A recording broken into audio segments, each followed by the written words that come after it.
Alright, well, I forgot I was already live. Yeah, hey. What up, y'all? We back. You can tell we rusty. Bringing them motherfucking horns. How we doing? I wanted to queue up something so we could watch what the fuck happened last time, because I got no fucking idea. So we queued this up. Clickety click, click, click. That's how we do it. I got a fucking cat that thinks she can be in the way, but she can't be in the way. There is no room in the champagne room for you. Go lay down. No, I can see her trying to jump up here. Just go lay down. Get out of here. Alright, how we doing, y'all? Alright, so what the fuck were we doing last time? I was looking at just the word they have said. Why are they hiding the truth from me? Staff are hiding the truth. They're involved in the murder. What a revelation. It's a revelation I hadn't expected. The staff were involved in the murder. Well, young Inga is guilty of her own crimes, such with the blackmail. So Sterling and Mademoiselle. I hope everybody had a good Easter. And covering up. Mine was very pleasant.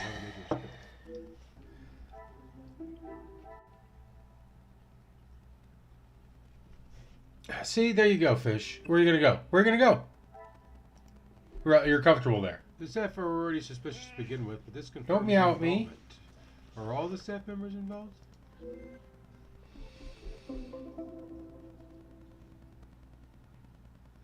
Alright, so all the staff. But I must understand the roles that what up, Nibbler? How we doing, homie? For the final puzzle is solved. We're just here getting caught up. Association to the murder. Hanging out in our library. Well, those books are fucking ginormous compared to me. I probably should make myself a little bit bigger. I don't want to be too big, though. Okay, so we're supposed to say it's a phone call.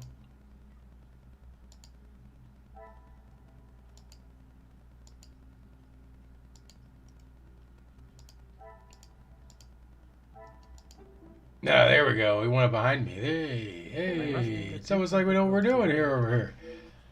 Okay. No, I'm not paying attention. Who's paying attention to this fucking video? Who's watching? What's going on here? The staff? Is the staff involved in the fucking murder? Is that what happened? I cannot see the logic in this. Perhaps a sec...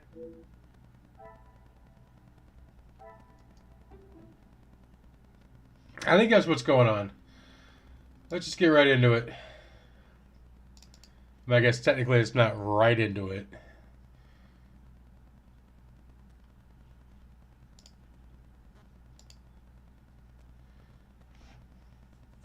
But into it nonetheless.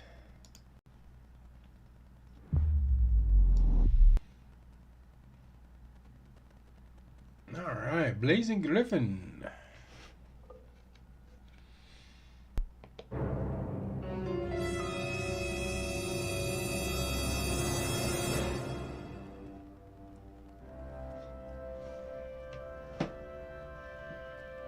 Alright, let's continue.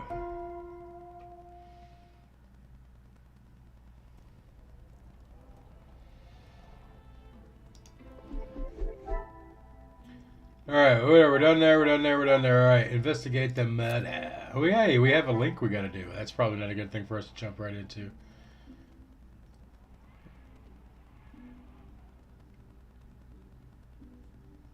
We got a link and nothing's marked as new.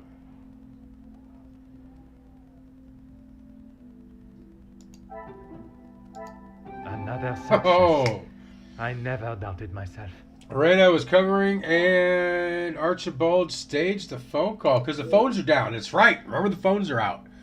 And old Archie's telling people he's on the phone with folks. We know that motherfucker ain't on the phone with nobody.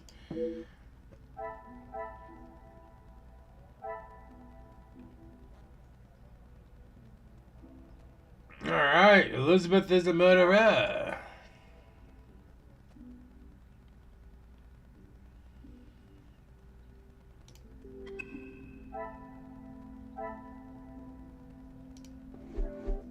I cannot believe I did not see it. Blinded by my own trust.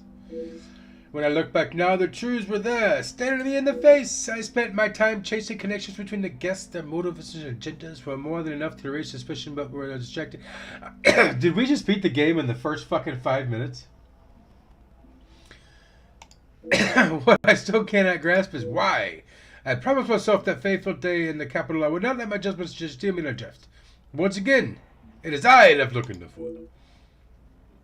There's nothing more that can be done tonight. I must at least try to rest my head in preparation for confronting Manuel and Elizabeth in the morning.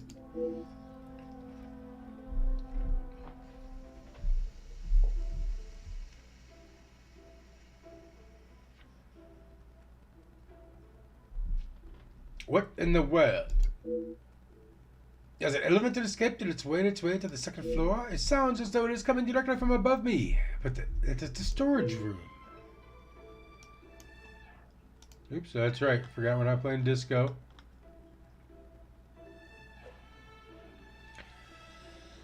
I guess that was our hint. We're supposed to go check out the second floor.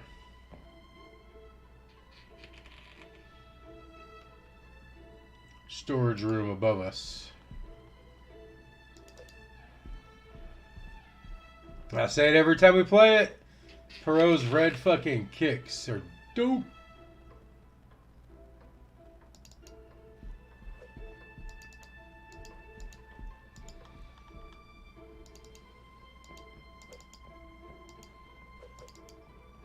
Go upstairs there, Poirot.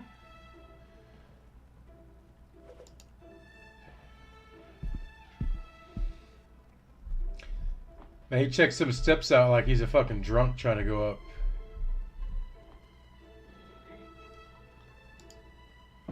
Come on, no.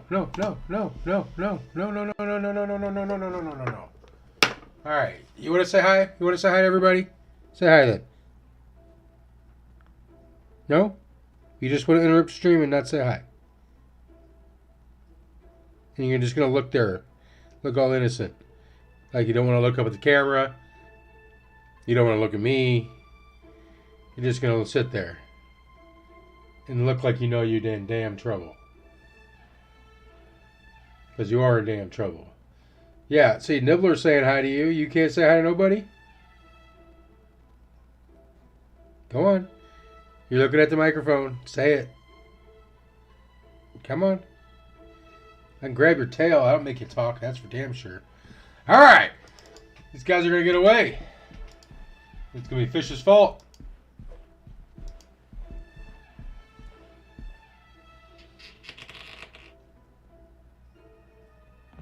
Archie! Why would Monsieur Sterling be here clattering around in the dead of the night?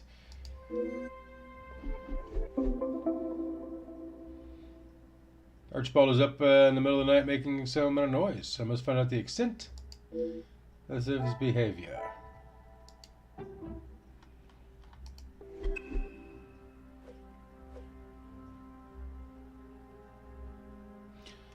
We're going to look around first. Okay, and there ain't shit to look at. Alright, Archie, what you got, homie? Monsieur Sterling. Oh, Detective, I was just... Please, I eagerly await to hear what reason you give for being in the storage room at this hour. A butler's job is never... I am no fool, monsieur. You have spun enough stories this weekend. Honestly, Detective, you don't trust anyone. And with good reason. Because you're all a bunch of fucking liars. My patience has run out. What are you doing here? I've been thinking about my time with the family.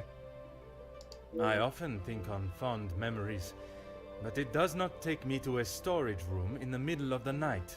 Sometimes. We're looking for something. There are many memories held within these walls.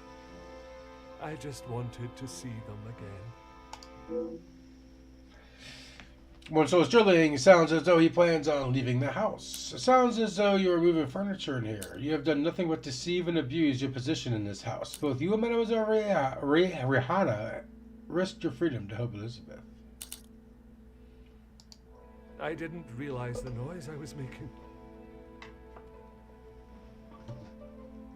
Obviously. Were you preoccupied looking for another of the Major's medals? Haha, Of dick. course not. I already... No, monsieur. You attempted to dupe me again into believing one of your stories.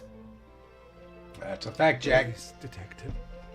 I know you know how it ended up in my possession. I was just trying to get some extra money together to send home. I can't lose this job. If Lady Van den Bosch found out... Theft of a medal would be the very least of your problems. You've done nothing but deceive and abuse your position in the house. Let's call him out. You never No, let her. I just got rid of you. How long have you known it was her? Oh, about 5 minutes. Monsieur, I am Detective Hercule Poirot. I only show my hand when I deem it necessary. You will be taking her away then. She will stand trial for what she has done. But you don't know the full story. She is just a servant in this house. If she is arrested, that will be the end for her. Well, she did murder somebody. If Mademoiselle was only protecting herself, as you both have claimed, she will surely be found innocent. Deceive? I'm sorry that I lied to you about the medal. I mean, it's more about than the medal, homie. Even when confronted, Monsieur Sterling still remains steadfast and refuses to acknowledge what he has done. Would you care to explain the fake telephone call? It was purely for my benefit, no? Why would I fake a telephone call? The same reason that Mademoiselle Rihanna dressed in the Major's jacket in the snow. To allow not only the guests, but me to believe the Major was still alive. I didn't kill him, detective.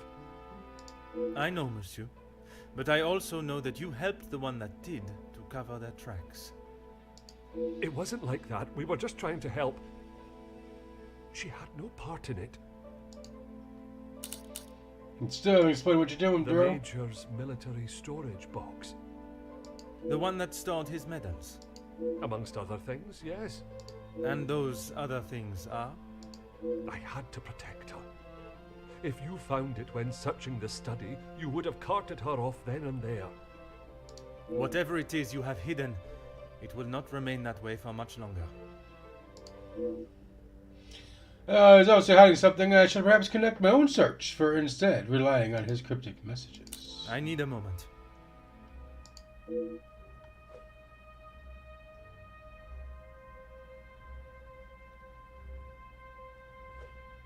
Hold on, we need a moment to mind.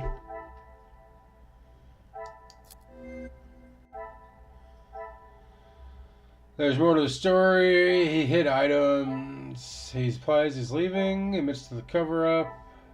Was taking medals for extra cash.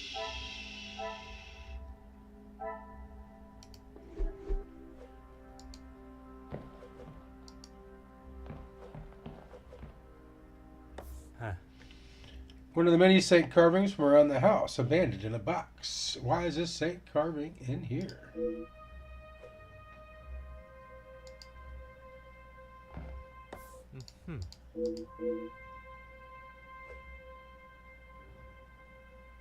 One of the few grandfather clocks we can't look at.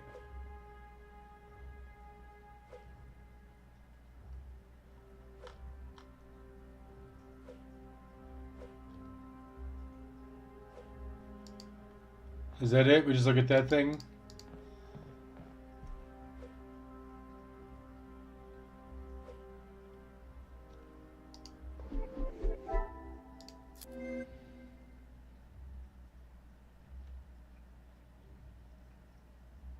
These weren't there a second ago. Storage room. Detached carving. One of the many saints carving from around the house, abandoned here in a box. Why is the saints carving in here?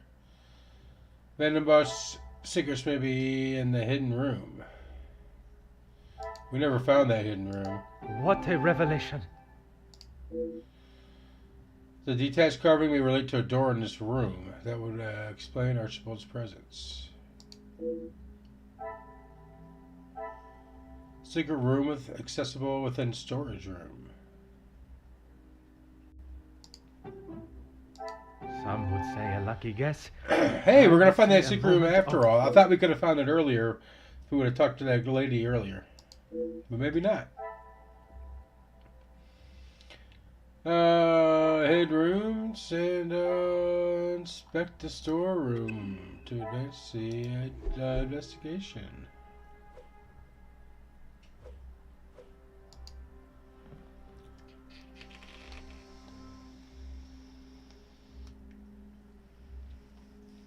Ah, it's in room. It seems there are more secrets to discover in this house.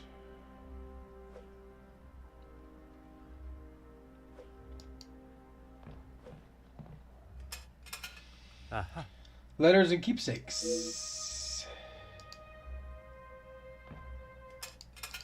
Ah. And we don't get to know any of those keepsakes are.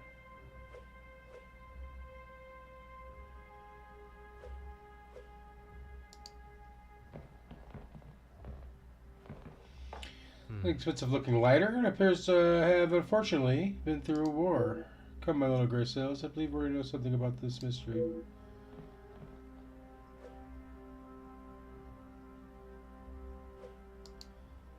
Hold on. Zachariah? He was in war too, so it may not have just been the major. The last one, testament of late Viscount? It seems he truly loved Angeline.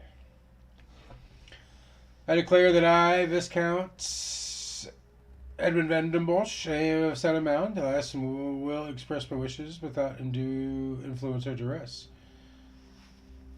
In the event of my death, I hereby appoint my wife, Cassandra Van den Bosch, executor of the Van den Bosch estate, and I leave the remaining wealth held in the Van den Bosch name to my only daughter, Angeline.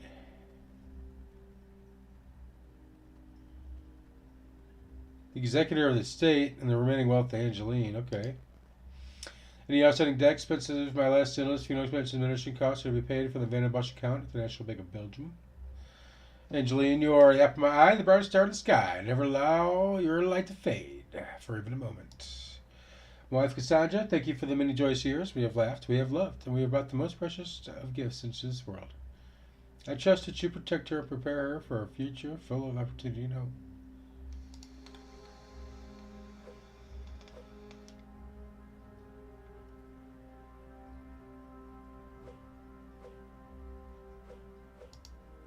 Did we find a murder weapon? Oh. The knife, likely belonging to the major.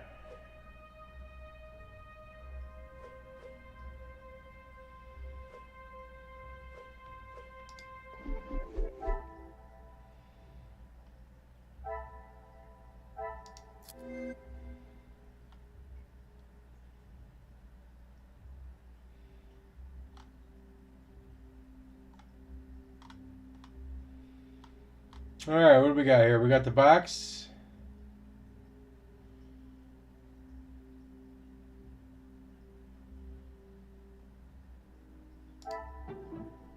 I must act on thought.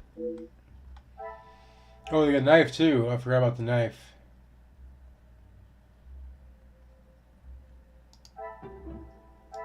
I should not be surprised by my own skills of deduction. It's got bloodstains on it. The murder weapon has been found. Elizabeth must have used this in the study. Dr. Archie. And the rose engraving is probably this unrecognizable symbol. The pieces of the puzzle are finally coming together. The lighter must belong to the major. The army symbol confirms this, but I don't already have this in my possession?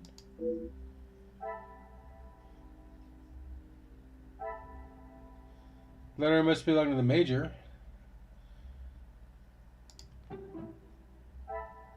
Magnifique. It's not his lighter.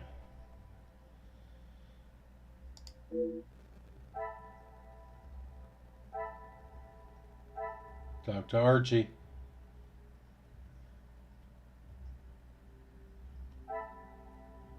All roads lead back to talking to Archie.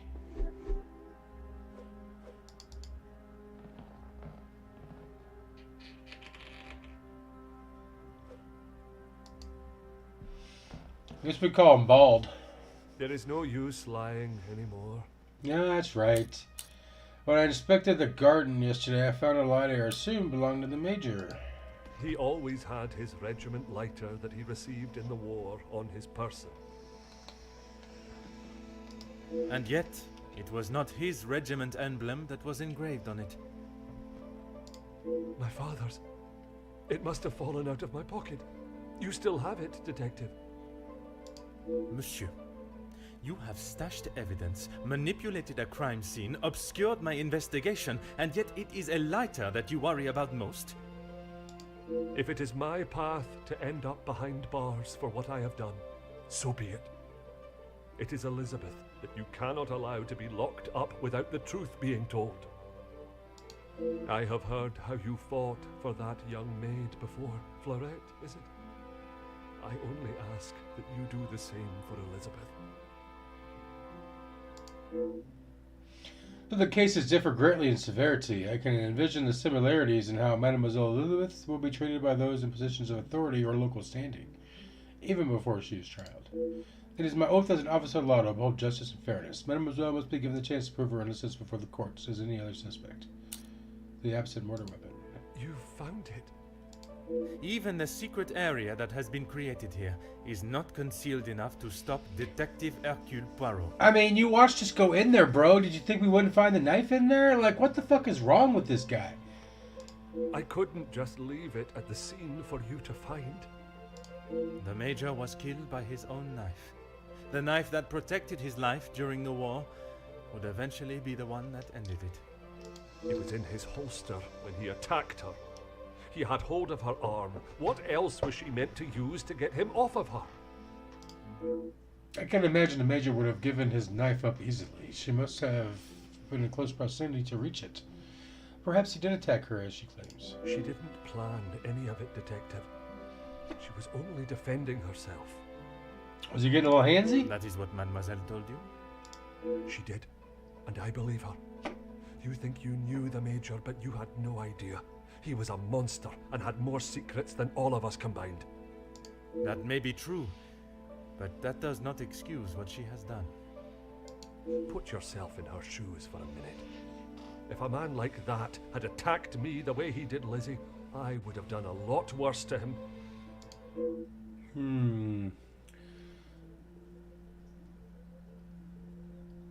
Mademoiselle Sterling has a version of the events that suggests that she was attacked by the Major. I struggled to believe that she would make up such a story, but then I also did not believe she could commit such a thing as murder. I need a moment. He's like, give me a second, I gotta think.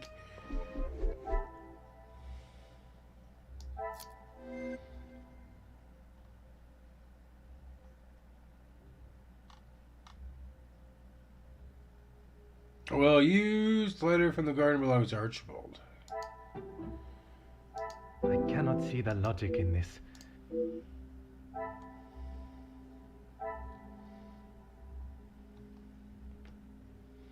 Archibald was in a garden? Things are beginning to become clearer. Yeah, we haven't been outside that window yet. The only thing I found was Archibald's lighter. He must have collected something else. What else did Archibald collect from the garden?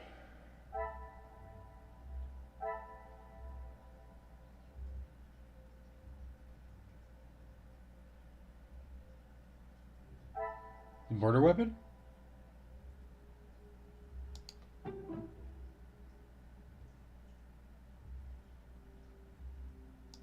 Another success. I never doubted myself. Archibald dropped the murder weapon from the window, collected it, then hid it in the secret room.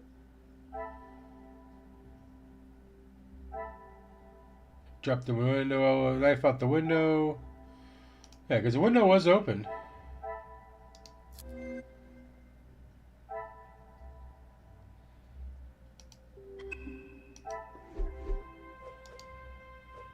There is no use lying anymore. Yeah, no shit, bro.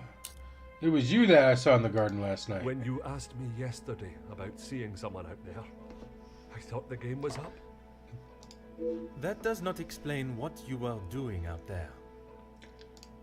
When Lizzie took me to the study, the knife was still in the Major's chest, and I knew I had to get rid of it. I dropped it out of the window, knowing no one would be going outside. It was fine for the time being, but I couldn't risk it being found when the snow melted. It's a good call. So you collected it under the cover of darkness and stowed it away in here where you thought no one would find it. After your questioning in the pantry, I knew you were onto something, and I couldn't leave it here. And where did you plan on moving it to? Honestly, I don't know. You got a lot of things figured out there, buddy. Collecting the item and hiding it to save Elizabeth, he must surely want to protect her from the law. Damn. That escalated in a hurry.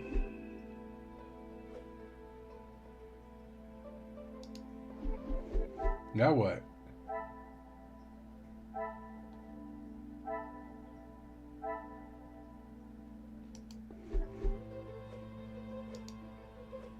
There is no use, Lily. Why, man? Why? Why I would risk everything to help Lizzie? Exactement. Because she is family. If you were in that position, you would do the same. I can assure you, monsieur, that I would not. Then perhaps that says something about you, Detective.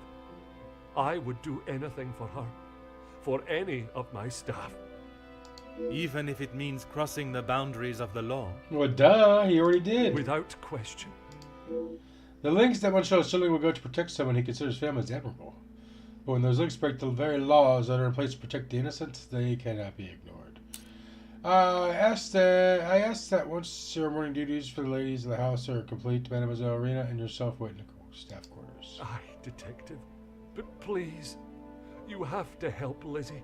It was all an accident. She doesn't deserve to spend the rest of her days behind bars because of that man. If she is put behind bars, it is because that is what the courts have decided upon. Detective, you can't be so cruel. It is not cruelty, monsieur. It is the law. I am the law. After all these further revelations, my mind is as busy as Monsieur Goulet's chocolate shop. I have all the pieces of the puzzle to deduce why Elizabeth killed the Major, but now I must allow my little Grace to put them together. After finding these documents sitting in the room, things are starting to fall into place as to why Elizabeth may have killed him.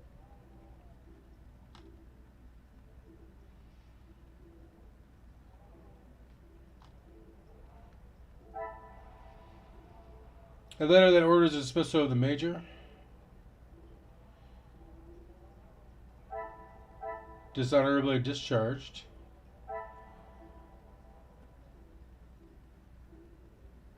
Okay, so he lost his pension. Okay, he killed POWs. What a dick.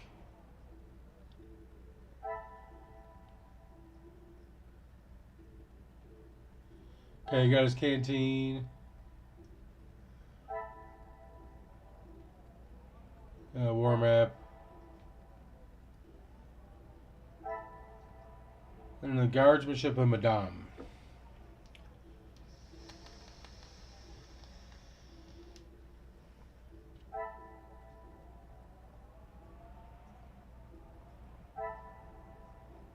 Okay.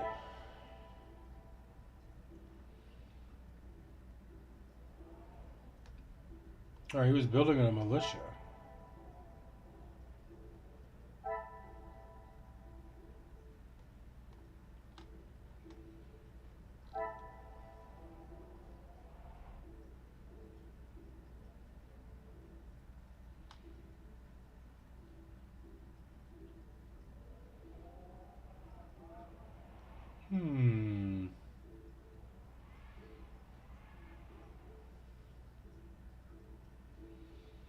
Why would I mean, this is the obvious answer. Come, my little Grace Alice. We must.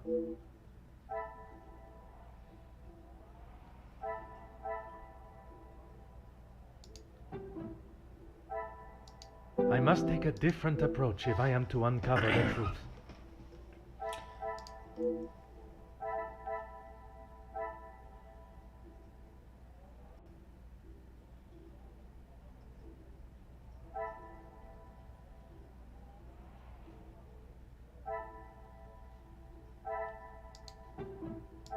This will not get me any closer to my No, goal. no.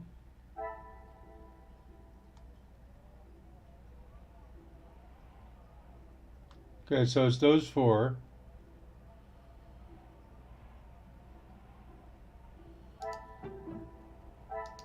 I should not be surprised by my own skills. Okay. That does make sense. Not getting a pension, bad financial state. Major's financial struggles must have left him in need of a source of income. Who could the Major have turned to in his time of need? Okay, so let's go ahead and... I lost my cursor.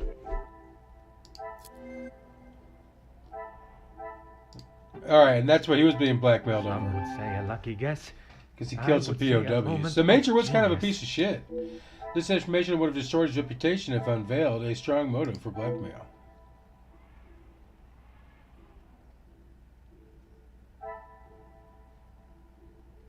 The Major was desperate for a well-paid job. Magnifique. Alright, it's all... Yep, okay. The Major needed the job to go ahead, and it was the only way to guarantee the money in his pocket. What could he do to ensure the job would be complete?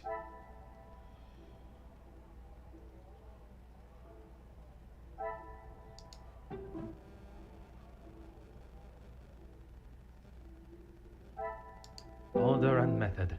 That is the way.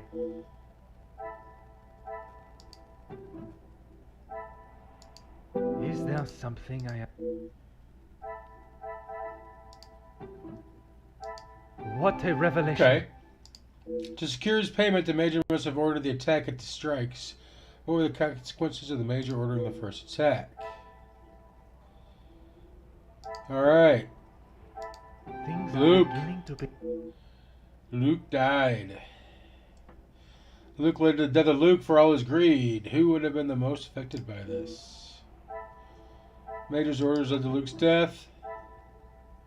The pieces Elizabeth of the is a puzzle are murderer. fine. Lewis has probably a lot more, lost a lot more than anyone else involved. She may have sought her revenge. Elizabeth does seem like the vengeful type, but all signs are pointing to her seeking revenge for her beloved Luke. But if she attack, why would he attack her though?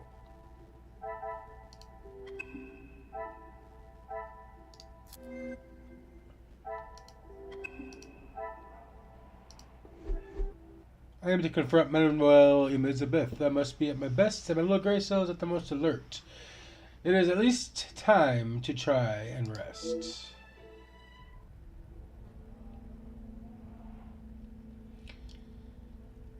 I have no time to wallow in my lack of sleep. I must confront Mademoiselle Elizabeth and hopefully finally know the truth of what took place.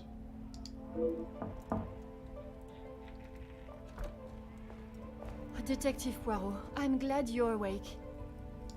Bonjour, mademoiselle. It has certainly not been a night of peaceful sleep. Well, of course not. You're wearing your fucking Discuss. suit. Please, Detective, I'm not sure I can take any more surprises like last night. I'm afraid this may be the most upsetting of them all.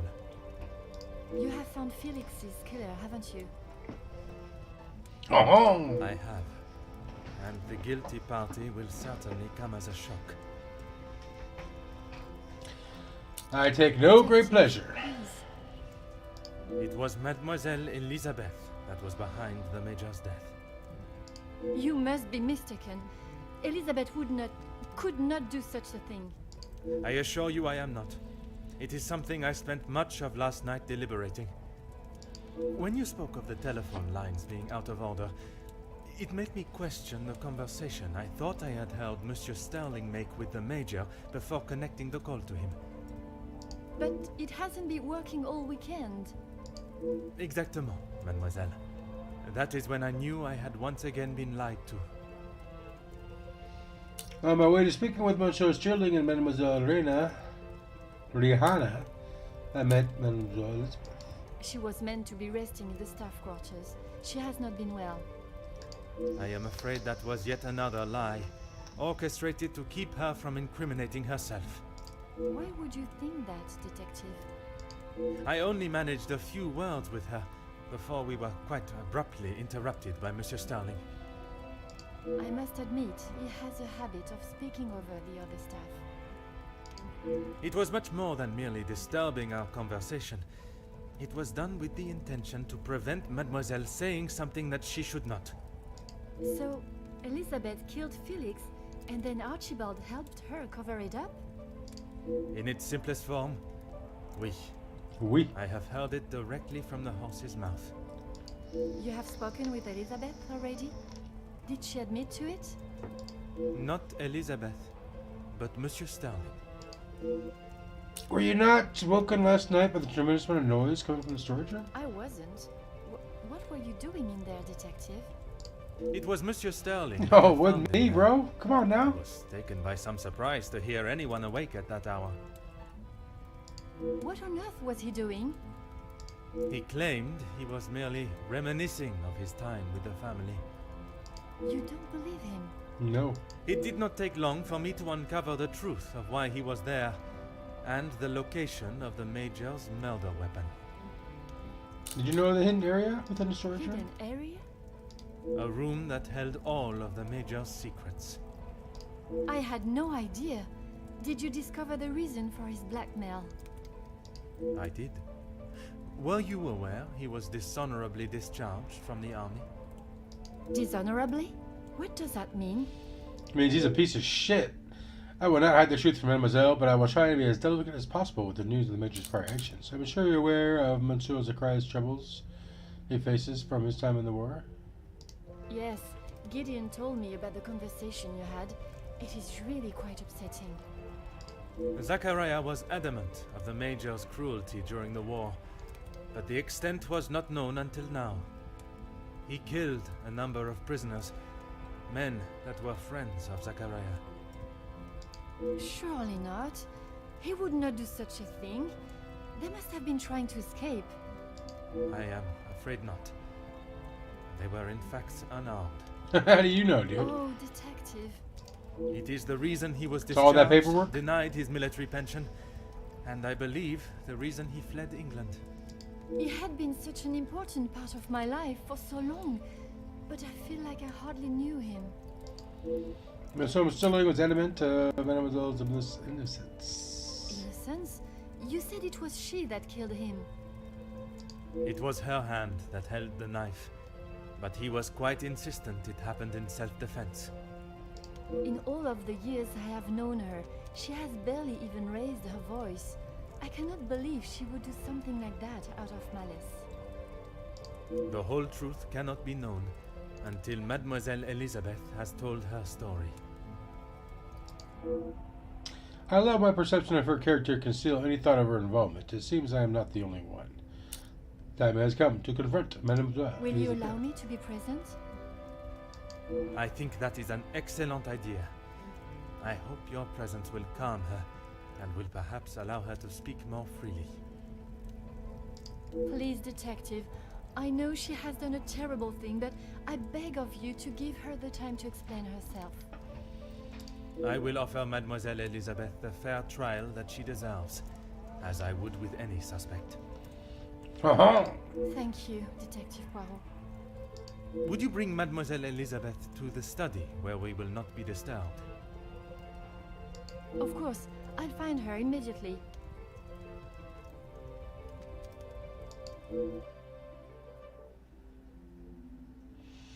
I believe that Monsieur Sterling has already told me about the events that occurred between Mademoiselle Elizabeth and the Major.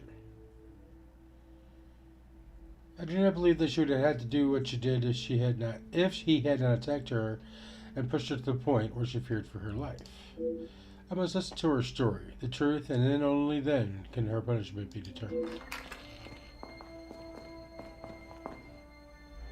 Mademoiselle Elizabeth, merci for joining us. Miss Angeline said you requested to see me urgently. Urgently. We have some serious matters to discuss, and I would like to waste no further time. Oh, yes, Detective. How are you feeling? Still not quite myself. I was surprised when Monsieur Sterling hurried you to assist Madame Vandenbosch last night. I should not have avoided my duties for so long. The house does not stop because I'm feeling a little under the weather. That is true, but you cannot be expected to complete all your tasks if you are not in the right frame of mind. That's true too. Honestly, Detective, it was best for me to not sit and wallow anymore. Take me down many baths this weekend. Have you been able to uncover who the blackmailer is? Oh yeah. The blackmailer's identity has been established, and they will pay the price for their crimes. Wonderful news, Detective. You can put it all behind you now. You must be thrilled. I would not say thrilled, knowing that such a close friend has betrayed us. Mademoiselle is correct. What I have learned over this weekend is that people are not always as they appear. While they may give an impression of being a friend or ally, they can in fact be something completely different. Mm-hmm. That's true. And, what of the Major's killer? Well, mademoiselle, that is why I have asked you here now. I posed a question to other guests what their thoughts were on the Major were. Now I extend that question to you. I'm not quite sure what you want me to say, Detective. Your honest opinion is all I ask, and, s'il te plaît, do not hold back. No one else felt it necessary. She's got a beauty mark on her left cheek here. But not here. It's on her right cheek. We only spoke when there was something in the house to be done. We did not speak of interests or pastimes. You knew of his work with Monsieur de Silva? I only know what is required of me to know, and that is very little. But you were aware of his work as security at Monsieur de Silva's factory. I was. The factory your beloved Luke worked at, before he was cruelly taken from this world. Mm-hmm. Yes, Detective. I understand Luke was not only involved in the strikes, but was one of them on the front lines. Yes, that is where he spent his last moments.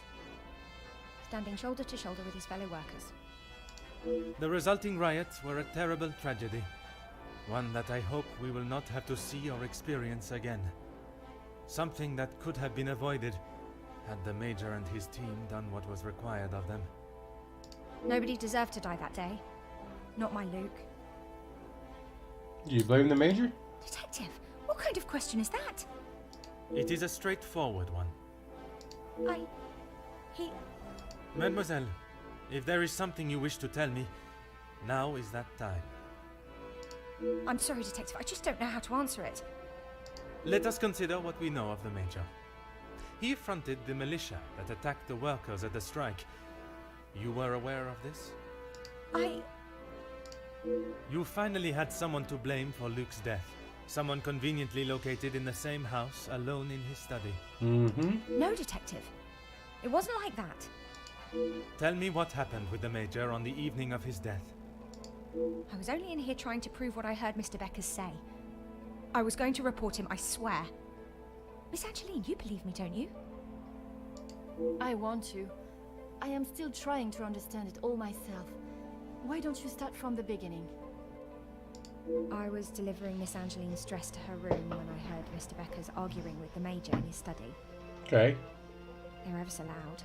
I thought the whole house would have been listening to what they were saying. Mr. Beckers was talking about the factory strikes and how it was the Major's fault. He told him that if he didn't own up to his crimes, he would go to the newspapers. Okay. I cannot imagine the Major would have taken kindly to Monsieur Becker's threat. He didn't. He called him some rather uncouth names before Mr. Beckers left and went downstairs. I made sure to keep out of sight. So Mr. Beckers is Hugo. He was the union guy. After the altercation between the Major and Master Gideon, you went to speak with him outside, and I thought I could look around his study without anyone knowing. I had to know for sure. If it was true, he deserved to be held accountable. And did you find the proof you are looking for? I found a payment from Mr. De Silva, but there was nothing incriminating about that. I was so nervous. I felt like my heart was beating out of my chest. And then you saw the blackmail note. I recognized the writing on the envelope. I couldn't believe it. How could he do such a thing to Angeline? To the family that had taken him in? Common sense would determine the Major was another victim of the blackmailer. If I'd have used common sense, I wouldn't have been snooping around alone in his study in the first place. That's a good point. I heard the footsteps in the hall, and before I could move, The Major was standing in front of me, demanding to know why I was going through his belongings without permission. I tried to come up with an excuse, but nothing came out, and when he saw the letter in my hand, it was like Dr. Jekyll turning into Mr. Hyde. I tried to move around him towards the door, but he hurled something towards me, and it crashed against the wall. That would explain the damage to the wall. I froze. I have never been so scared in all my life. I thought he was going to kill me there and then. And you thought you would beat him to it? Oh, Detective, you make it sound as though I had it all planned. He lunged forward and grabbed me by the arm. I tried to push him away, but he was too strong. His grip just got tighter and tighter. If only you had seen the look in his eyes, I dared not even scream. I saw the sheath on his belt. I didn't know what else to do. I didn't want to hurt him, but he wouldn't let go of me. So you took your opportunity to put an end to it all. I just wanted to get him off me. I didn't want to hurt him. I reached for it and I jabbed it at him. Where's the knife? His grip instantly loosened and I ran straight out the door and didn't look back. You did not even look to see what state you had left him in? Oh no. She had just been attacked, Detective. Okay, so Angeline dies, eh? Oui, please. Continue. I ran down to the pantry looking for Rahana. She took one look at me and knew something was wrong.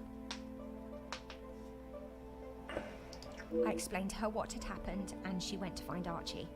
She said he would know what to do. Yeah, he's covered up plenty of murders. And he was still lying there, motionless. Archie said that no one would believe me. That if someone like me killed someone like him, I would be sent straight to the gallows. He left the letter so you would find it. He said that if people knew what the Major was really like, then they wouldn't care what happened to him. So I am to believe that it was Monsieur Sterling and Mademoiselle Rihanna that cleaned the scene and orchestrated a plan that included a fake telephone call and dressing as the Major so that he may be seen. You had nothing to do with that. I swear I had no idea that is what they had done. Archie just told me to stay out of sight. I am no master criminal. Then Monsieur Sterling and Mademoiselle Rihanna will be charged for obstruction of justice and impeding my investigation. Please, Detective, they were only trying to help me. If they wished to help you, they should have brought all of this to my attention immediately instead of committing more illegal acts. I agree. Surely you haven't forgotten what happened with Florette. She was only accused of stealing a bracelet. I killed a man. It is a day I have not forgotten, mademoiselle, even for a moment. Without your help, I don't stand a chance. Please, Detective Poirot, you are the only one that can help me. Oh, Elizabeth, why didn't you come to me? I didn't think you would believe me. I felt so guilty. And when it was announced yesterday that he was a victim of the blackmailer, I wanted to tell you everything. I came to find you last night, Detective, but Archie stopped me. I'm sorry. Alright, let's solve this mystery, you little gray cells.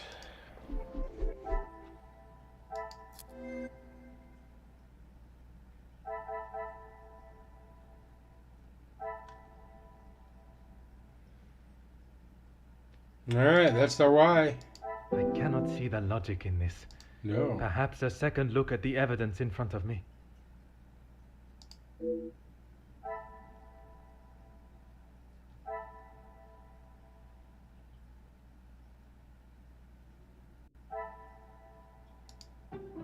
I must act on thought.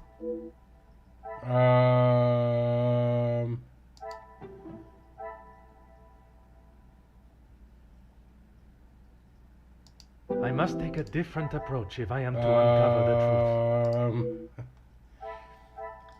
That's the only one we have left, right?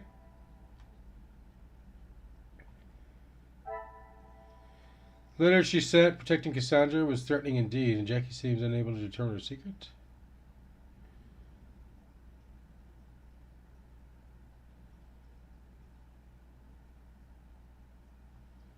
Oh, okay. So those go together I there. should not be surprised by my own. And then that skills of goes deduction. to okay. All right. Elizabeth's story confirms Margot's claim the Major's death was a result of a defensive strike. Finally, I've solved the case of the Major's murder. I must admit, I take no joy in declaring Mademoiselle Elizabeth as the killer. And I wish she had never been put in such a position at all. We didn't have to connect that one. They just gave that one to us, eh? Alright, is that it?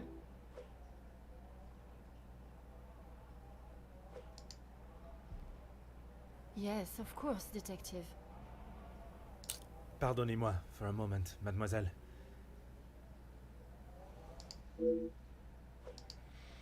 Guess we're gonna talk to Elizabeth.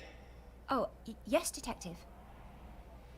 The Major's missing knife. I don't know where it is. If you have been honest with me until now, I ask that you continue. I'm sorry, I really don't know. Archie dropped it out of the study window and he said he would deal with it. I couldn't bear to touch the thing.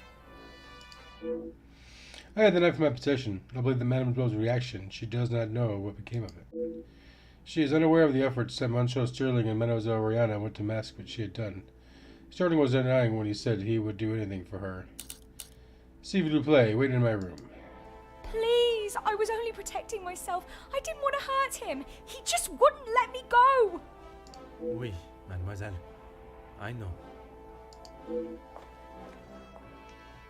Dun dun dun. Mademoiselle tells quite the harrowing story. I cannot imagine the Major acting in such a way. But Elizabeth could not make up such a story. After learning what I have about the Major's character this weekend, I would not question the lengths he would go to in order to keep his secret hidden. I know that you share a close bond with Mademoiselle Elizabeth, but you cannot allow your personal feelings to taint your belief of what took place. She has committed a terrible crime, but she will live with that for the rest of her life. She is not a cold-blooded killer. If what she says of the Major's attack is true, she acted in self-defense, and in the law's eyes, a crime has not been committed. I will do everything I can to make sure her story is heard and a fair trial is conducted. I believe the version of events that Mademoiselle Elizabeth has confessed to are true. The Major, having fallen into a fit of rage at the prospect of his sword secrets coming to light, he attacked the young Mademoiselle and drove her to do what she had to protect herself. She put herself in a dangerous position, but there is a small part of me that commends the duty she felt to find justice for her beloved and the other workers that lost their lives at the Major's orders. If the telephone line is not working, I must call in my findings with the remaining snow. It may still be some time before they arrive. Mademoiselle, it is time I address the house. Are you sure? What will you say? What if they do not listen? I can assure you, they will. Elizabeth was right, though. She's just a servant. What if they... Mademoiselle, when Detective Poirot speaks, they will listen. Oh. Would you ask the guests to convene in the library? Of course.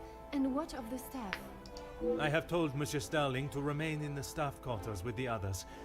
When the authorities arrive, they shall be dealt with. You have been of great help to me throughout my investigation, and now that it is over, I have one final request. Is he asking for a blowjob before she gets married? You only need to ask. While I am speaking with the guests in the library, would you watch over Mademoiselle Elizabeth in my room? You don't think she will try and escape, do you? In her position, I do not know what she might try. But I trust with you there, any potential ideas of such a thing will be squashed.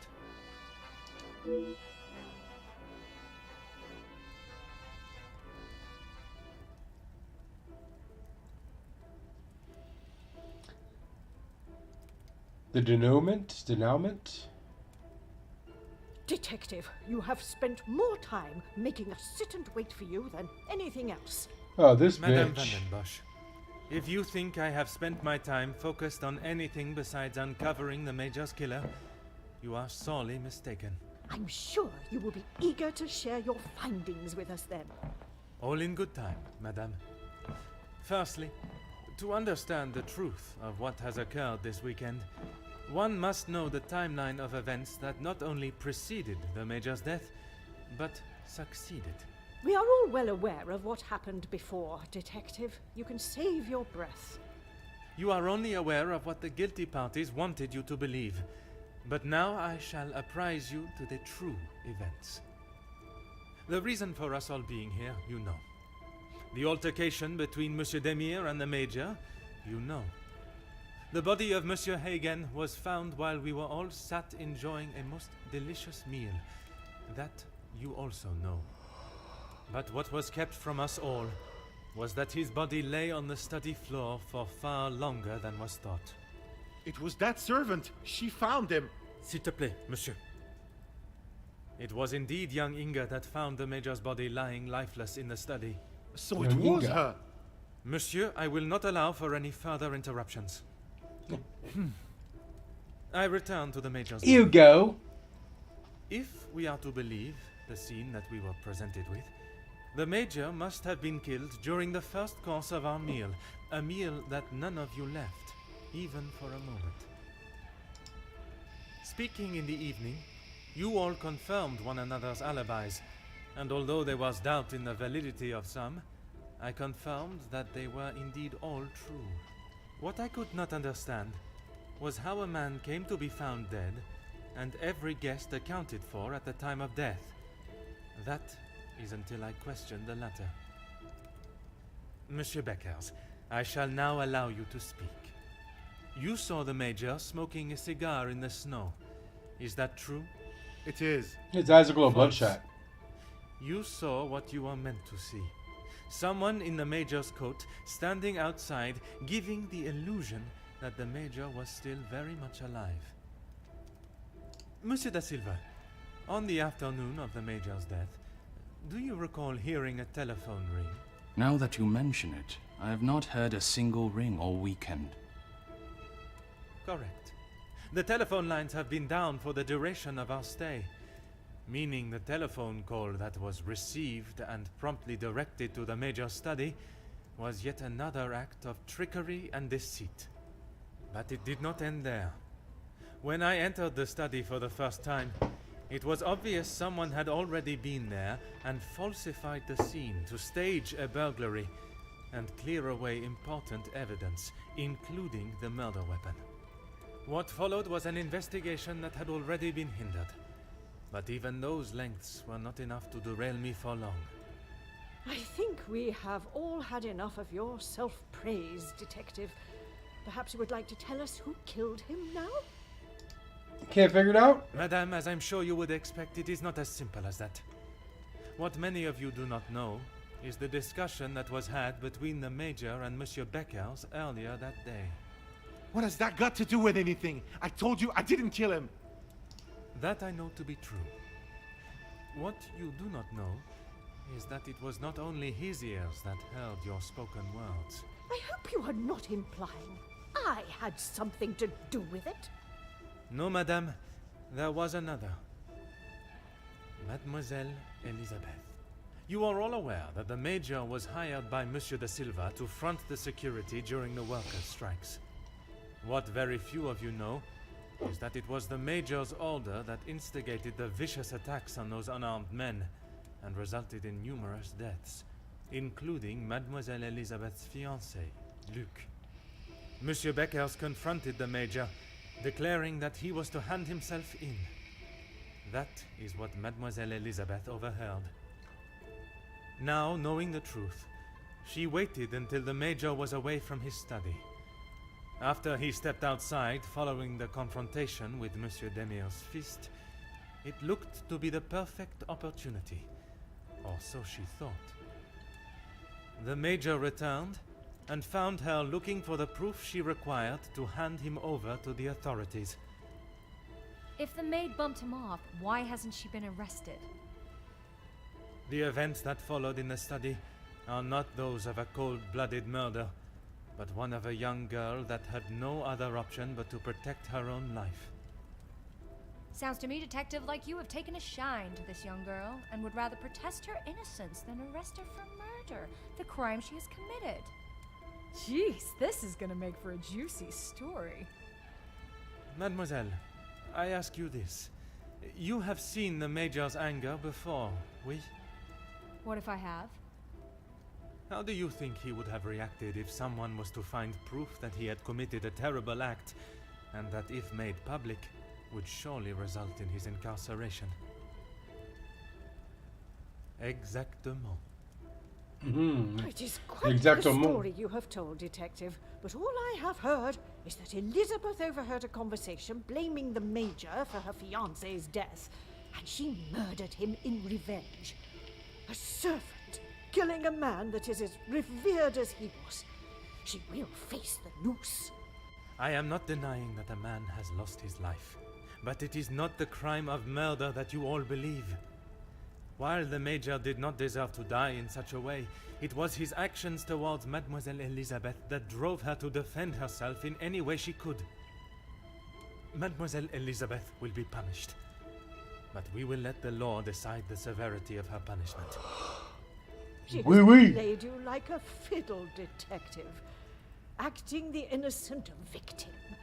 She will be arrested and hanged for her crime, like every other cold-blooded killer. Here. Give her what she deserves. The girl has got to pay for what she's done. Wow. It could not have been more clear what occurred in Major's study. They all forgotten their own perceptions of the Major. Terrible crimes he has committed and what he has done to all of them in one way or another. I cannot allow for Mademoiselle Elizabeth's sentence to be negatively influenced by those in the house. I must help them see how their past actions have led to the unfortunate circumstances of loss of life. Perhaps I should remind them all of their participation in not only the workers' strike, but the resulting riots. Those of you that are calling for the hanging of Mademoiselle Elizabeth, have you forgotten the roles you played? Your actions have been far from innocent. Look, Detective, I see where you are going with this, but it's not going to work. So maybe the strikes were down to De Silva and Beckers. But don't try and drag me into their mistakes. Mademoiselle Conrad, if you are so confident of your innocence, perhaps we should begin with you. Convincing Mademoiselle Conrad to admit to her involvement will no be easy feat. She is strong-minded and has deflected questions in the past. Perhaps a more aggressive approach is in order. Aggressive? Then we gotta go accusing. You do almost anything for a headline. Ne sais pas? You don't need to imply it's only me that does. Ask any of my journalists, they'll say the same. Even if in the process people are hurt? You knew the situation surrounding the strikes, and only sought to swell the anger in people and create further chaos. Mademoiselle, you so often have something to say. Now is not the time for silence. You really are delusional. Maybe you should just keep your theories and claims to yourself. Ooh. Let's be forceful. You use others for your own agenda, not considering repercussions. You obviously have no idea what goes on in my world. I would say stick to honest police work, but it seems that it's not in your field either. Disgusted. You have allowed others to fall back while you proudly walk across their backs. Look, it's... Mademoiselle, I do not have time for your excuses. Do you wish to state your direct involvement, or should I? It's not... Okay, fine.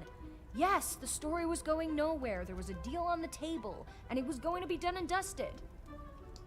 Everything you said is true. I wanted the story. The scoop that would have blown the others out of the water. I never wanted anyone to get hurt. But I can see what I did wasn't right. I didn't think you had this side in you. I can see now why Angeline asked for you personally. You're not like other cops. It's clear it's the law and doing the right thing through and through with you. If you say it was self-defense, I believe you. We can't just forget what that girl has done. Oh, Hugo. Or any of ours, that she decided to do what she did. Monsieur Beckers, you are the last person I expected to defend Mademoiselle Conrad. We talked only last night, and correct me if I am wrong, but you have already declared the role you played. To me, at least. Yes, we talked. It's just not fair of you to attack Jackie like that. putting words in her mouth until she succumbs to your plan? I know enough of Moncho Buckers to know that pushing him will not yield the results I need. Playing the role of an ally may be the best approach to him. Even as leader of Union, you were swayed by one that had no part in the Union dealings. Okay, so we want to be on his side.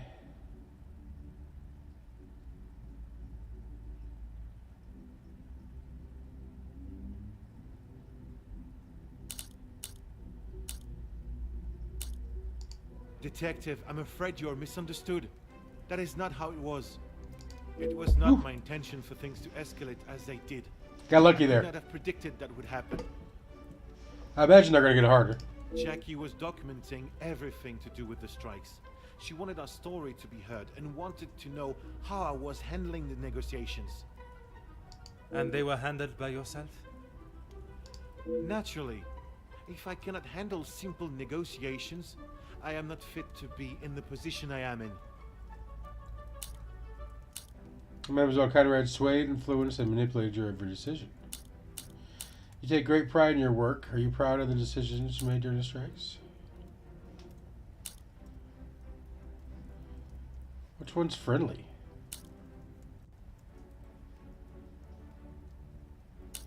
That's gonna be a dick. I was only pushing for what my men deserved, what they needed. Hindsight is a wonderful thing, Detective. Surely you must know that. Nothing is ever simple, Detective. I'm sure you understand that better than anyone. You have fought for those that you do not have a voice. Surely you would not allow another one to be lost in the world of social discrimination. You're right, Detective. I have tried so hard to deny my part, but I know only too well that my decisions led to the death of those men. I know I cannot excuse what I've done.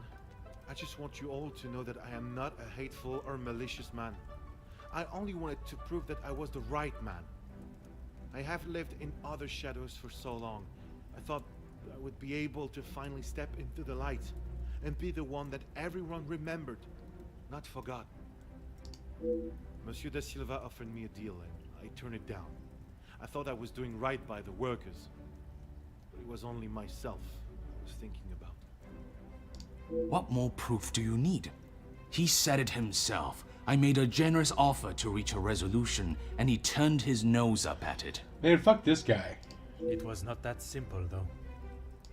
Oui, an offer was made, but Monsieur Beckers and the workers would never have been forced into that position had their working conditions been satisfactory to begin with. This is outrageous! Do you plan on blaming everyone for doing their jobs? I suppose it makes you feel better about yourself, doesn't it?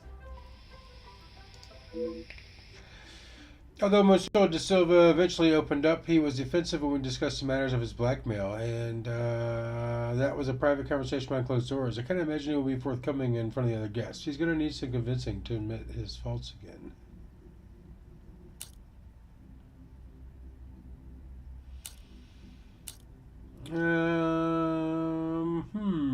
Convincing. Do we want to insult him? Let's go. Me and my decisions. Detective, you are really clutching at thin air. Need I remind you, I am a successful businessman, and I had nothing to do with the Major's murder. If you think otherwise, maybe you have proved us all right, that you aren't the great detective you claim to be. You were willing to pay an anonymous blackmailer that accused you of the same? You said it. Anonymous. I don't know them, and it doesn't sound like they know me. When you have something people want, money, they will do anything, including constructing lies. Oh, we're fucking this one up. Monsieur da Silva, you seem to have forgotten our previous conversations. I recall them just fine, thank you. A police officer trying to manipulate facts to fit his own agenda. Shocking.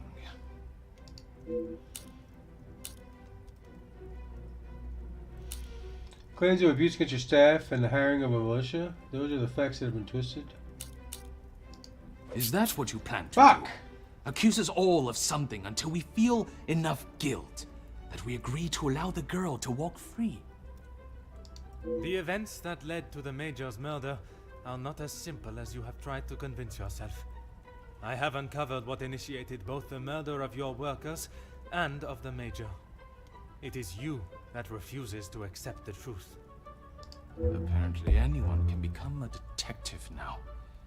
I really don't know how you gained your title. Through order and... Order? There's no order in beating down who you consider suspects until they have no other option but to admit something, guilty or not. Monsieur da Silva, I hope we get to this over again. you have stood steadfast, and your opinion on your involvement has not wavered. Detective, you would do well not to anger my friends. It was not my intention. I only want those responsible to be held accountable for their actions. The Major's death does not fall on one person alone. Does your position on Mademoiselle Elizabeth's guilt remain the same? Even after all your attempts, Detective, Felix was still murdered. Self-defense or not, she chose to hide what she had done because she knew what she had done was wrong. And she will be punished for it. It was not choice to hide anything, madame. If in her position, I ask, what would you have done? The Major has already furiously thrown an object at you, barely missing your head, and now has hold of your arm. I wouldn't have driven a knife into him, that I can tell you for sure. She is no fool. She intended to kill, not to defend. Okay. Much greater challenge, but my method of approach has worked with her before. If I'm going to sway her into seeing amendments with Elizabeth, there's no other option. I must persuade her the Major's actions that drove her to do what she did. Speaking of the guests this weekend, it is not the first time the Major has shown... Quite presumptuous of you to assume violence is in his nature. Putting my own feelings towards the Major aside, he was not an honorable man, at least at some time in his life. He must have been for you to allow him in your house for so many years. So, even you confirm he had a history of aggression. Mayor Ager was dishonorably dismissed from the British military. Are you aware of why? He played the role of a caring friend very well. But this is just all it was, a performance. You have no idea. He was there for us when we needed him. You were there for him when he needed free room and board. That is not the case, and you know it. No, that's not true. His actions are unforgivable and should not be defended by anyone. You judge him so harshly, but I return the question. What would you have done in his position? He had made mistakes. I will not deny that. In those moments when a decision had to be made, it fell to him, and he did what he saw fit.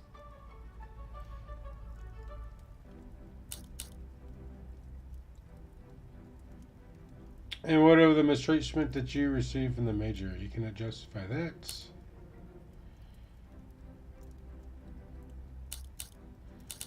Choice is a choice. Fuck.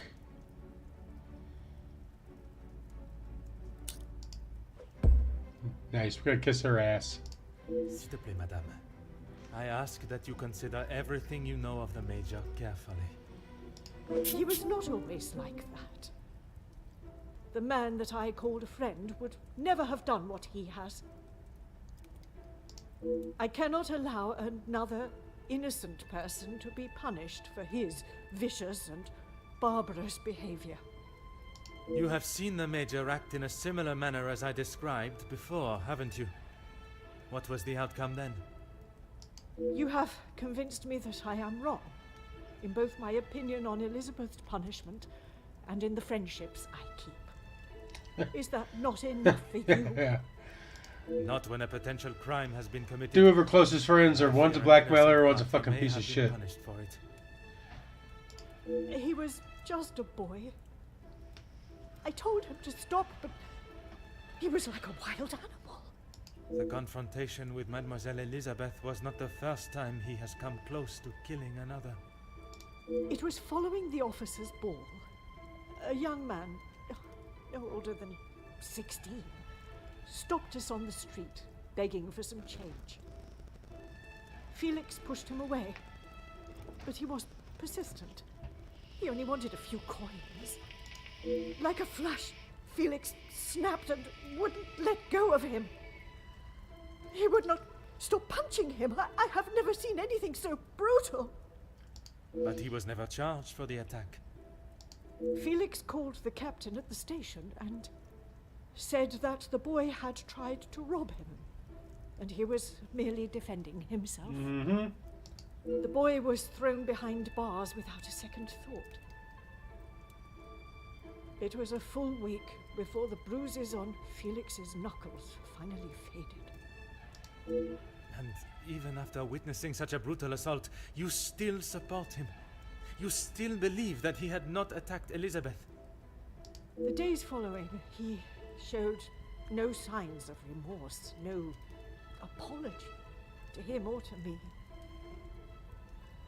I blamed it on the amount he had had to drink. But when you began talking about him finding Elizabeth in his study, I somehow knew it had happened again. Had you been open about the Major's temper, this could all have been avoided. When you tell the courts the truth, Mademoiselle Elizabeth's self-defense plea cannot be ignored. Just when I thought I could not see a more spineless move. Oh, the blackmailer. Excuse me? You allowed a bully and thug to remain in your house and endanger your family. I'm sorry, Margot, but I am struggling to understand why you have involved yourself in this affair. I'm surprised you can hear me way up there on that high horse of yours. How dare you speak to me in that way? Cat fight. Who I decide to keep in my house is my decision and no one else's. I can see that. Murderers, thieves, and extortionists are all acceptable, it seems. Countess, I have talked at length of the Major's death, but not the reason for my invitation in the first place. When I last gathered you all together, I spoke of a blackmail ring that was rife in the area, and then of the letter that the Major had received. Mademoiselle Angeline requested my help personally after she received such a letter threatening her family name. She felt I was the only one that could uncover the truth. And uncover the truth I have. Oh, have we not talked about this? Detective, who dared try and extort my family and then have the gall to allow me to welcome them into my home?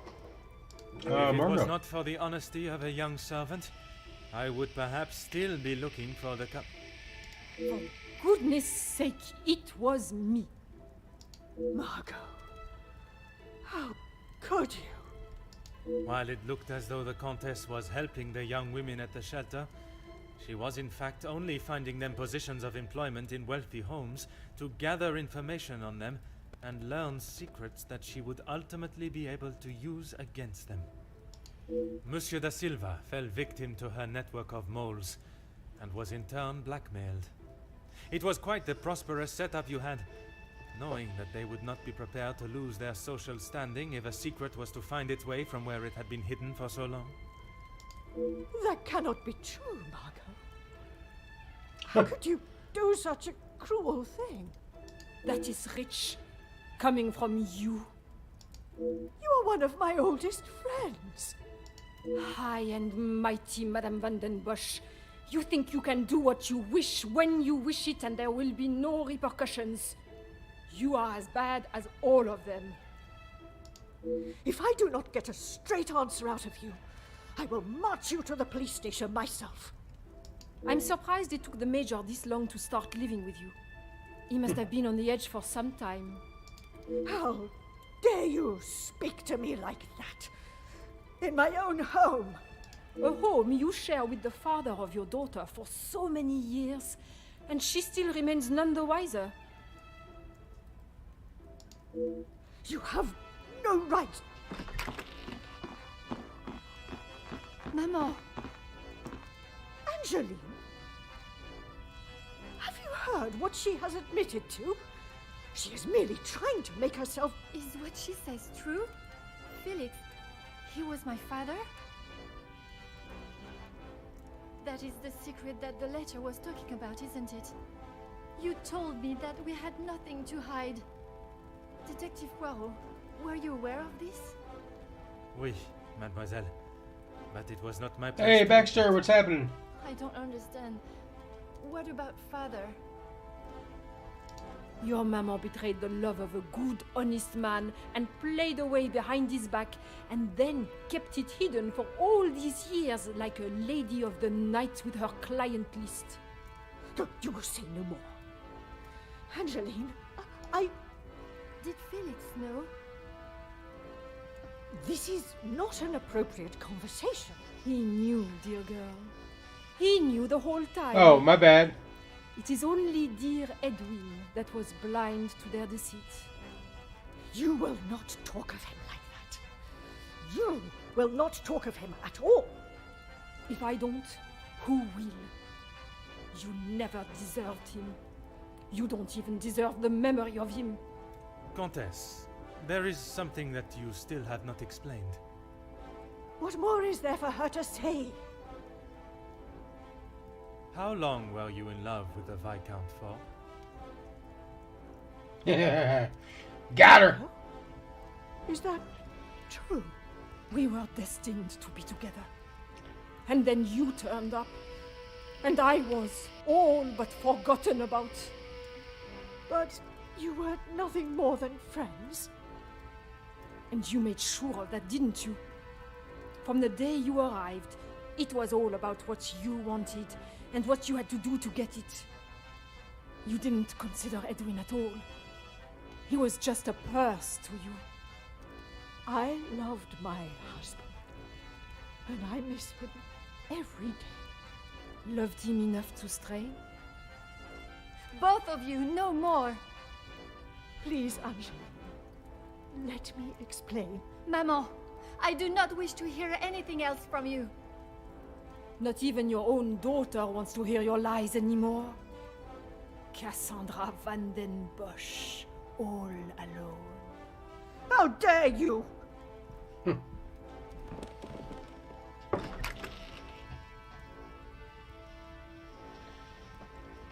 What was that look?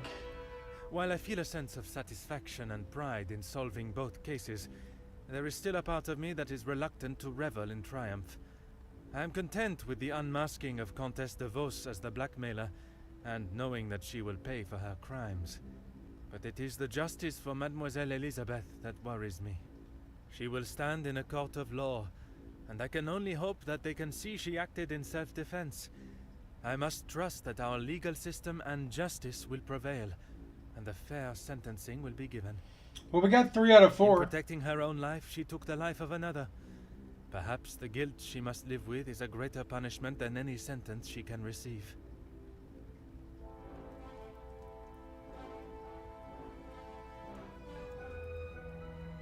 Comtesse de Vos was taken from Nemozinet House in cuffs and placed under arrest.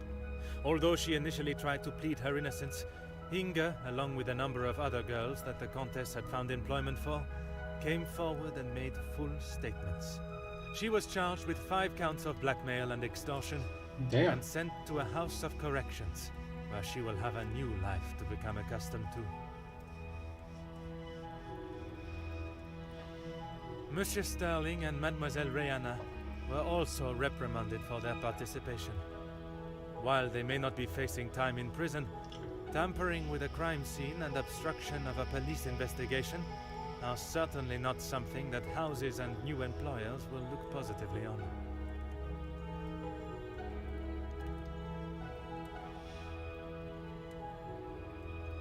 Mademoiselle Angeline finally became Madame Demire, and together they took up residence in England, where Monsieur Demire continues to support and fight for fairness and equality in London. I am happy to say that we have remained in contact, and Madame Demire has become a regular correspondent of mine.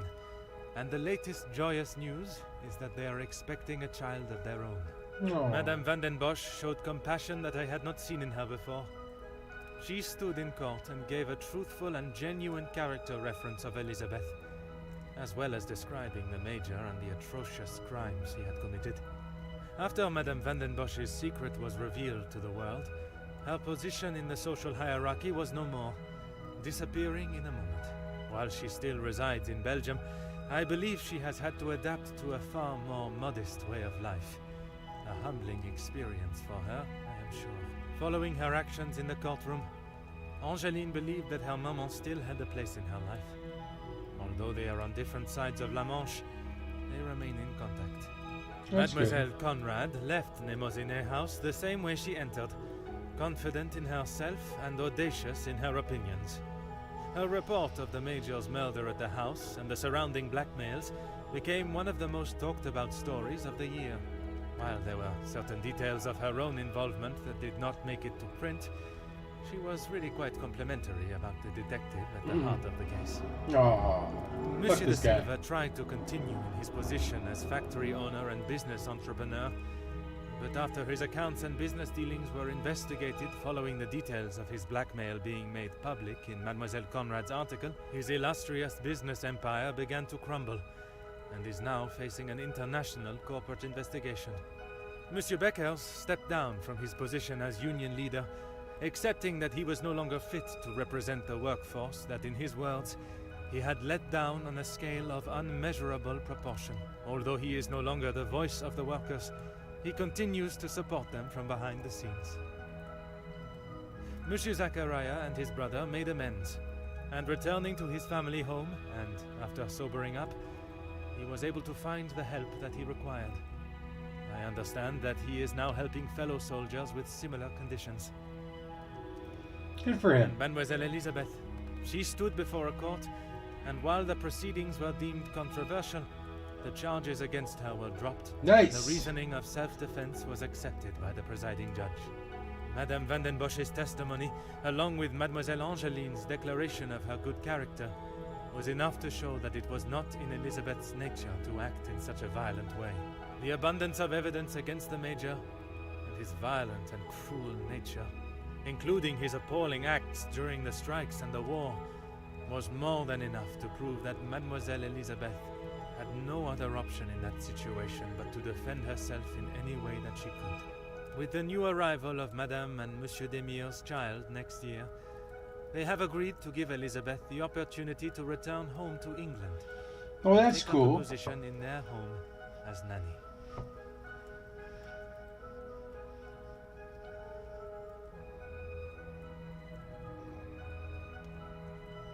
The death of Elizabeth's beloved Luc has been at the center of everything. Had those in positions to help not acted with only themselves in mind, perhaps he would still be alive today, and the Major would have paid the price for his own crimes in the eyes of the law, not at the blade of a knife. The blood of Major Felix Hagen will remain on Elizabeth's hands, a stain that wherever she is and whatever she may do, she will never be able to wash clean. However, it will remain as a reminder to not only her, but all of us, of what we as human beings are capable of to protect ourselves. We all have something that may be considered shameful or sinful, and it is how we deal with it that shows our true character. Those involved in the riots, the workers' deaths, and the Major's killing believed themselves to be untouchable. Yeah, look at him now. Whether it was from their social standing or their confidence in themselves, they learned that everyone is accountable for their actions. There is no exemption because of the suit you wear or the money in your bank account. There is no price to a man's life. It cannot be bought or traded or discarded. No man is better than another, including Detective Hercule Poirot.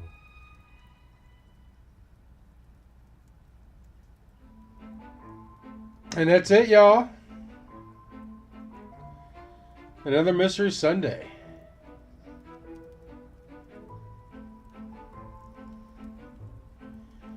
In the books.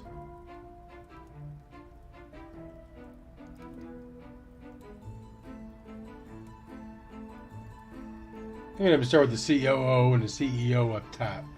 No one gives a damn about that. What'd you guys think? I liked it. There wasn't much to it. It was more just conversations and clicking on things. Weren't any puzzles or anything.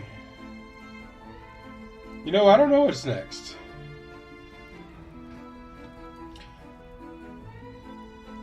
I do not know off the top of my head. I think we got the Dark Side Detective.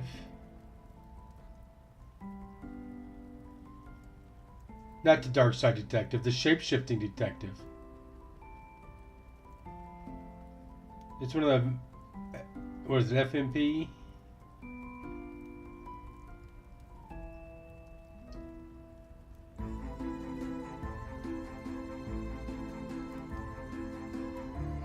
And there's a... It's not new anymore, but there's another Sherlock Holmes game out there we probably need to cop. Been out for a few years. It's recent. It's recent. How about that? It's not new, it's recent.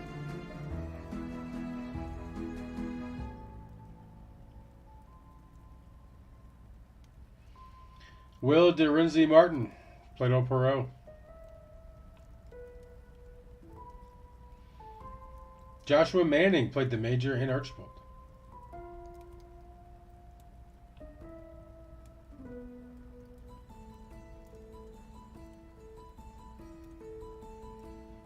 Layla Ali played Florette. And Rihanna.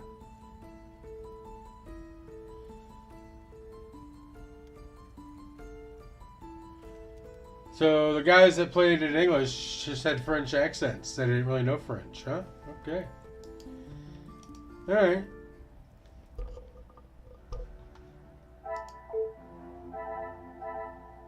Did we not? Is there any we didn't get?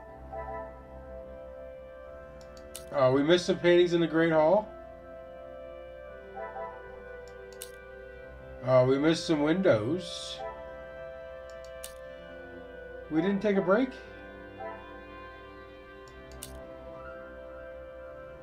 Oh, we missed something else in the snow.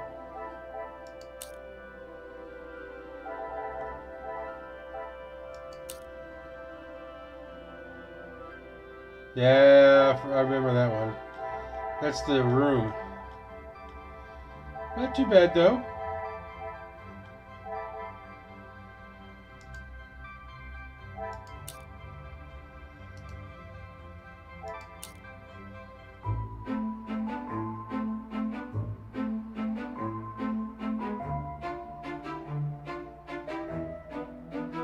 What the hell?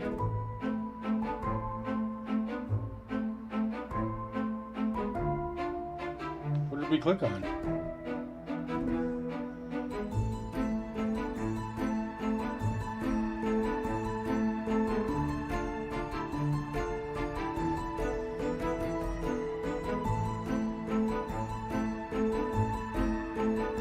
I mean, it's been a minute. We could replay Chicken Police. You know, I don't remember the guy's name. It sounds like he should be getting Sam.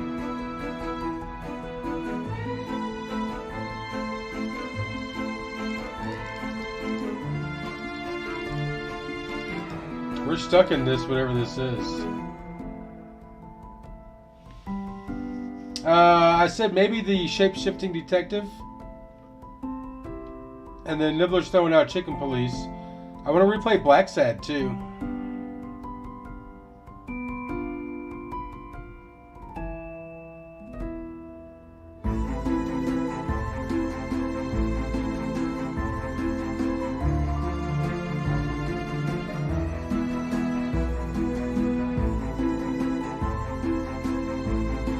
I mean, Baxter could see it if she wanted to, because it's on the channel on a playlist.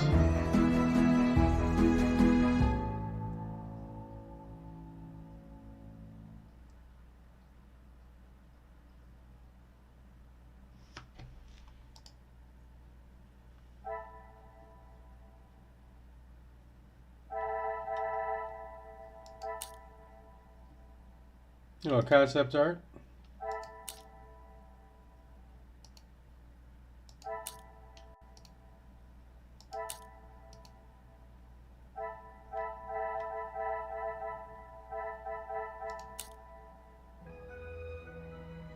Countess de Vos was taken from Nemoziné House in cuffs Ah. and placed under arrest.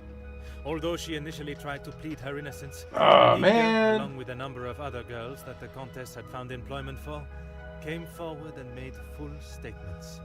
She was charged with 5 counts of blackmail Get me out! extortion Get me out! and sent to a house of corrections, where she will have a new life to become. I mean, I'm not know if it's called throwing any shade. I'm just saying, like, that's why I have the playlist for us to go back and relive the While moments. they may not be facing time in prison, tampering with a crime scene and obstruction of a police investigation are certainly I don't not want to listen to something this that again. houses and new employers will look positively on.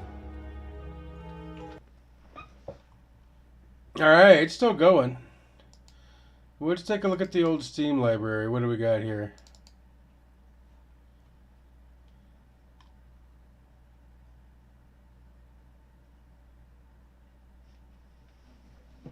You could drop comments on the video, and then I could reply to the comments, and Nibbler will have to rewatch it and pay attention to the comments. Alright, we already played the ABC Murders. We're good on there. Agent A, Puzzle in Disguise. I'm not really sure what that is. It's a really small game. It ain't going to probably take very long. So Agent A. We got the Art of Murder series. We already played one of them. We're on the second one. It's called The Hunt for the Puppeteer, I believe. Could do that one. We got Black Sad.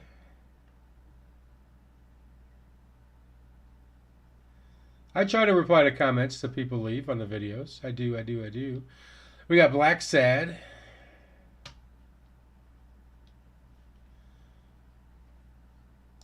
Where's the switch? Oh, we can switch to this anyway. What did I say last? Black Sad. We play Blackwell's, The Dawn, Broken Swords, the Let's Plays, Chicken Police, as we said. Fall Guys.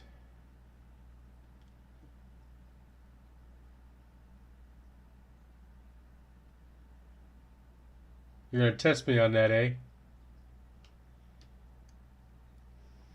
Life is Strange 2. No, thank you.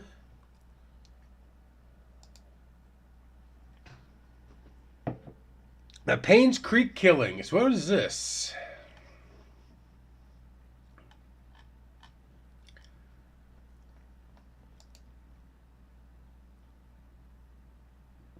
It's an investigate an infamous cold case in the eerie, abandoned town of Paynes Creek.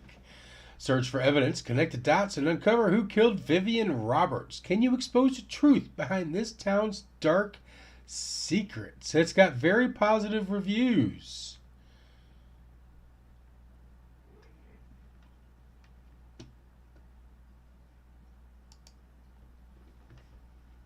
Hold on, fish.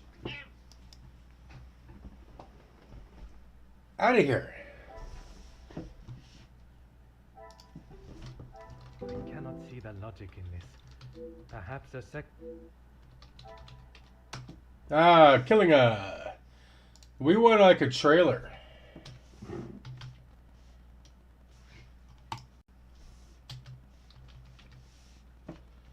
Gab Smulders. She's a good Let's Player, streamer.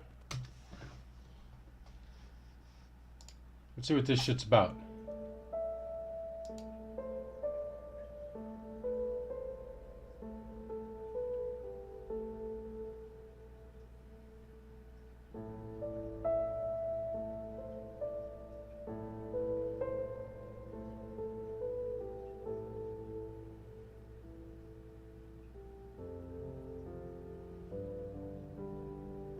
Yeah, L.A. Noire. We do need to do that again. That'll be the third time on the channel, though.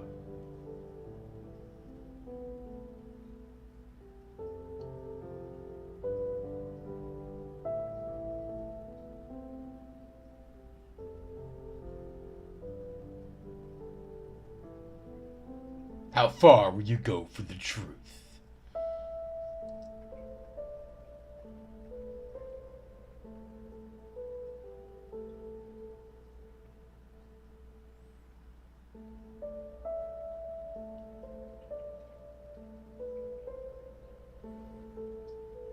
can you uncover the truth of the Pancas Creek killings?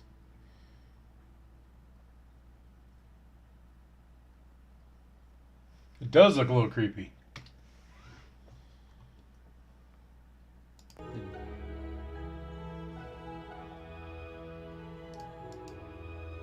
Mademoiselle Angeline finally became That shit didn't stop. Let's see what else we got here. Let's go back to my library.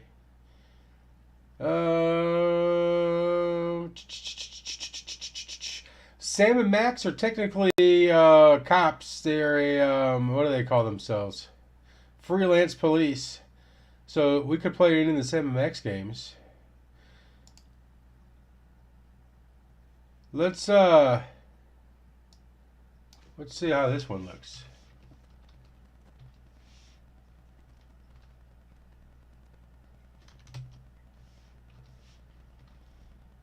I don't know if shape-shifting is one word.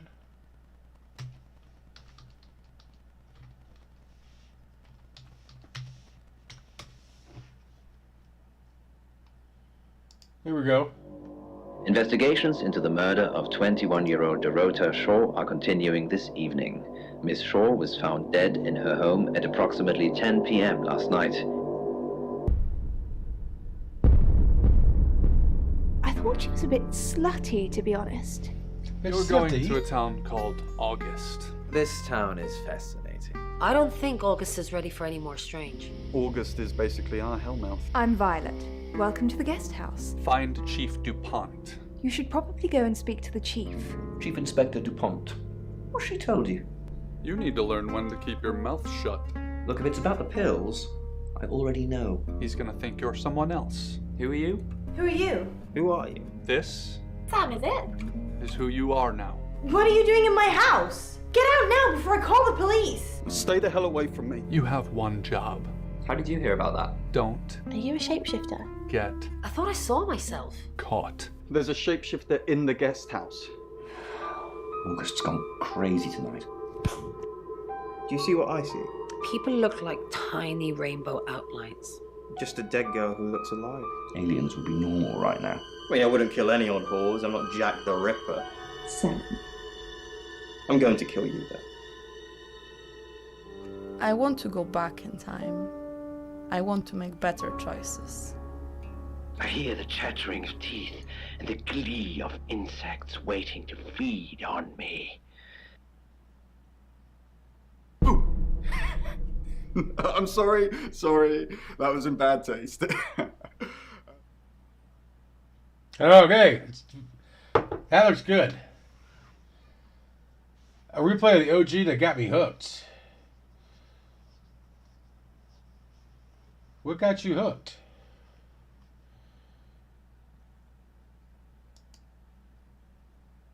Devil's Daughter replayed.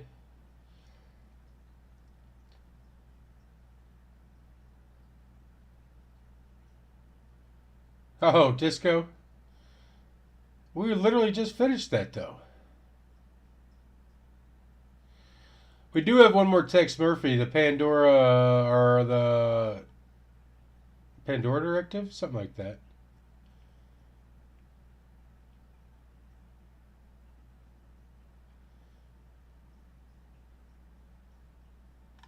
Alright, so Chicken Police, Payne's Creek Killing, or the Shape-Shifting Detective. Hey, you know what? I think I could make a poll on my page. I haven't fucked with this shit, though.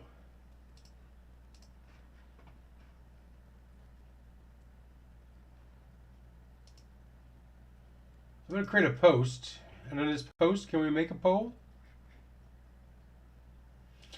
We can. What should we play for Mystery Sunday?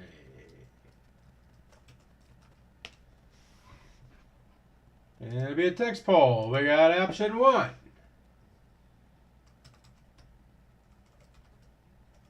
Is it called the Shape-Shifting Detective? It is, and it's one word.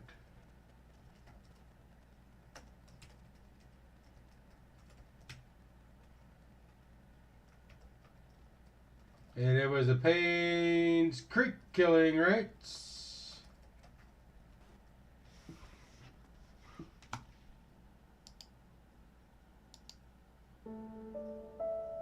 That is what it is. And we're going to add another option for the chicken police. And we will mention that this is a replay.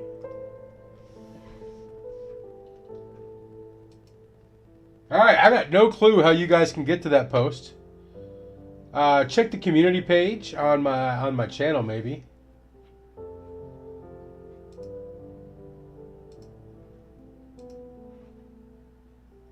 Man, what are we at? We had 6 people watching a minute ago, but now it says only 3 views. That makes no sense. Let's say we ain't even playing nothing. We're just watching fucking trailers, looking for a game to play next week.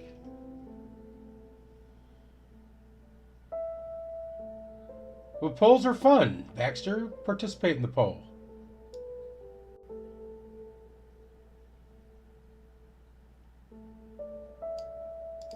Well, since we're watching the trailers on everything.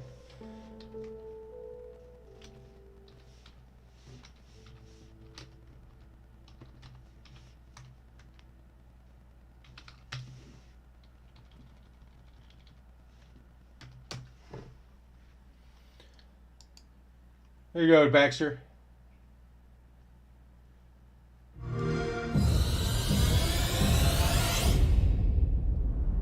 Have you ever been with a predator before? Well... Sonny, that's right.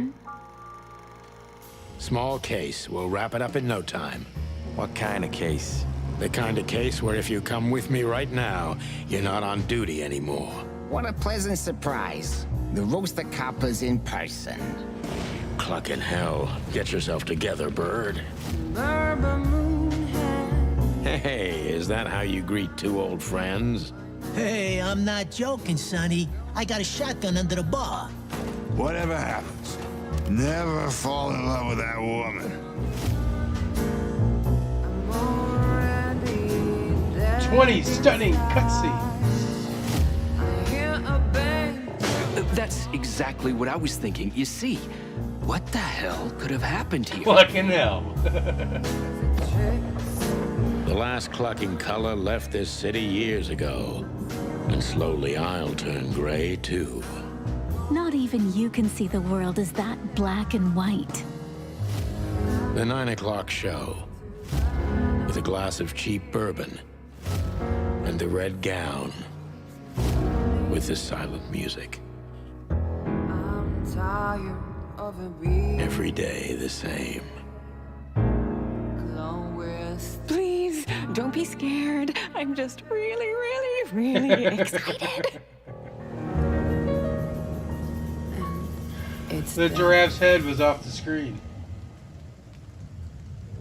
Alright, well those are our 3 choices, y'all.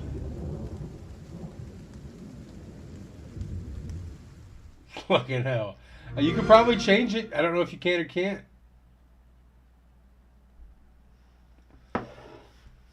But, yeah. Let's call it a night right there, y'all. Appreciate you guys hanging out. Nibbler, Baxter. Oh, did that get screwed up when I went full screen? Because when I went full screen, it looked full screen. But probably did. I mean, you gotta. I mean, so you're gonna split the fucking vote? It's gonna be 2 of y'all voting.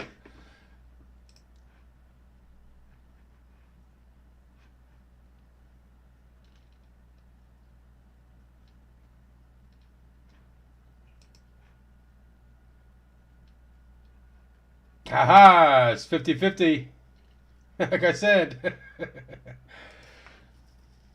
We'll see. Hey, we got a week. We'll see if anybody else. Somebody could just stumble upon my channel here and decide they want to vote on that poll.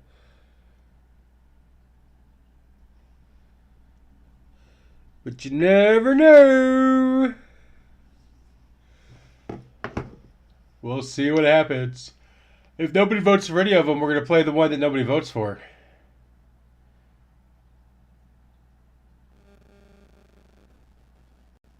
So right now we're playing the Payne's Creek killing.